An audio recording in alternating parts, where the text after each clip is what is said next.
And good morning, everyone, and welcome back. My name is Don K. Preston. I am the president of Preterist Research Institute of Ardmore, Oklahoma. This is what I call my morning musings as I'm enjoying a really good cup of coffee this morning, sharing some words with you from the Word of God.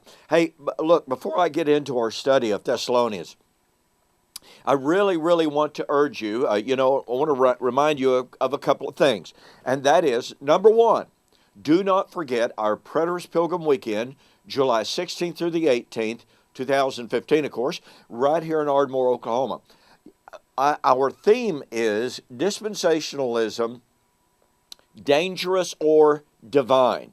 And I got to tell you, we have never had so many early registrations for any of our past Preterist Pilgrim Weekends. We've gotten several registrations just over the last 2 days. And this is absolutely fantastic. Interest is building. Enthusiasm and excitement is building. This is an important seminar. You want to be a part of this. So contact us and register now for our Preterist Pilgrim Weekend 2015, July the 16th through the 18th.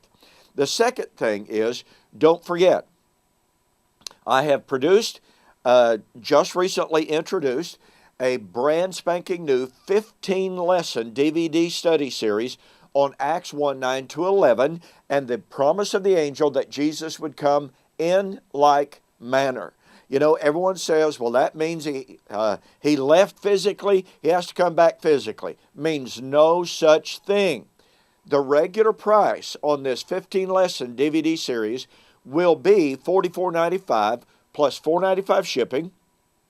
However, as a very special introductory price, which is only good until the end of March 2015, the total delivered price is $35. Folks, it's going to save you, $10 and more.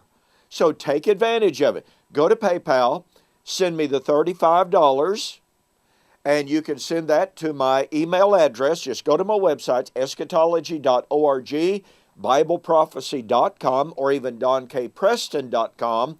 Send me an email, get my email address, and send the funds to me through PayPal, making sure that you say you saw the special offer on YouTube and Facebook. Okay? It's the only way you get special offer. All right? Take advantage. I mean, I'm telling you, this is a great study of Acts 1, 9 through 11.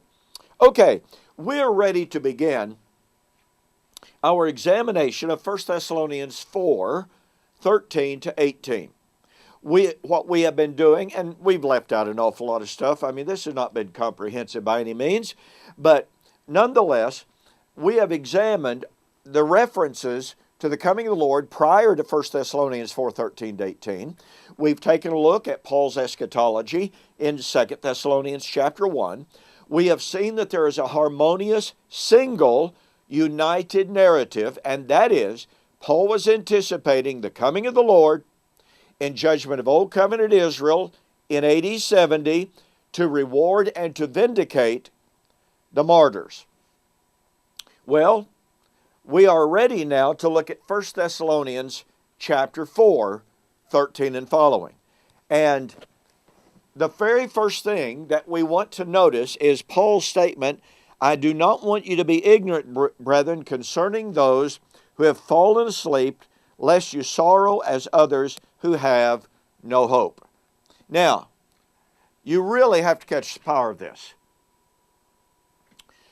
Paul was writing to people who believed, the Thessalonian Christians who believed, that their loved ones who had died probably as martyrs, certainly possible some of them were not martyrs, but it's also likely that many of them had died as martyrs.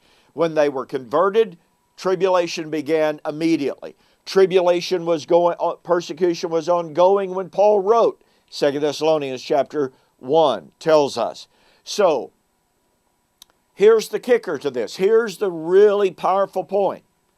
For some reason, those at Thessalonica were concerned. They were worried that their loved ones who had died before the Lord had come would lose out on their reward. Now let me ask you a question. If Paul had taught that the coming of the Lord of 1 Thessalonians chapter 4 could not be, might not be for 2,000, 3,000 years, maybe 1,000,000 years, why in the world would the Thessalonians be concerned that their brethren had died before that event? Wouldn't they know they were supposed to die before the Lord came? Only if the brethren at Thessalonica knew and understood that the coming of the Lord was truly imminent, would they have the concern that they had. I suggest to you, therefore, that Paul's opening comment in 1 Thessalonians 4:13 demonstrates to us that there was an expectation on the part of the Thessalonians that the coming of the Lord, this coming of the Lord right here in 1 Thessalonians chapter 4, was an event that they fully expected, based on Paul's teaching, to be an event for their lifetime. Thus, when their brethren died before that event, the natural question was, oh my, what about our brethren? And Paul wanted to let them know, as he says in 1 Thessalonians 5:10, whether we live or whether we die, we live with him. Listen, only a sense of imminence of the parousia explains Paul's opening comment. Were the Thessalonians right to have that sense of imminence? If they were not, then Paul should have corrected them. But he didn't do it. Hey, thanks for joining me for this morning's morning musings. And I want to tell you, I discuss all of this and a whole lot more in my book, We Shall Meet Him in the Air, The Wedding of the King of Kings. This is the very first and the only full preterist commentary on 1 Thessalonians 4, 13 to 18 that I am aware has ever been written. Go to my websites, eschatology.org, bibleprophecy.com, or donkpreston.com. Order the book, mention that you saw the offer on YouTube or Facebook, and I'll refund your shipping. Okay, thanks for joining me for this morning's morning musings. We've got a ton more. We'll see you on the flip side.